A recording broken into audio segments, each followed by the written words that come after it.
तुमच्या घरी एखादा मोबाईल गिफ्ट म्हणून आला तर तो एक प्रकारचा फ्रॉड असू शकतो.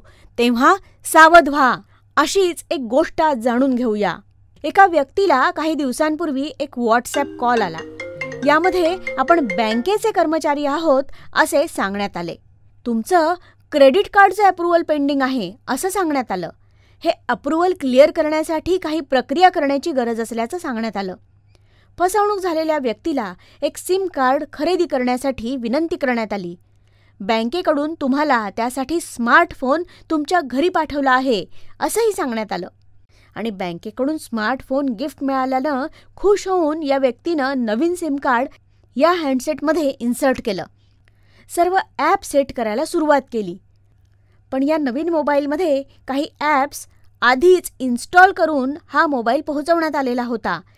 त्यामुळे सिम कार्ड घातल्यानंतर लगेच मोबाईल हॅक करणं या सायबर चोरट्यांना सहज शक्य झालं. सिम कार्ड घालताच हॅकर्सनी या व्यक्तीचे बँकेचे तपशील आणि OTP मिळवायला सुरुवात केली. त्यामुळे बँक खात्यातील पैसे आणि इतर बचत तसंच FD अशा सगळ्यावर चोरट्यांनी हात साफ केला. तेव्हा आपल्याला आलेले फोन आणि मेसेजेस हे अधिकृत आहेत की नाहीत याची खात्री करा. कोणत्याही फसवणुकीबाबत आपल्या बँकेशी संपर्क करा. तेव्हा सावध रहा, सुरक्षित रहा.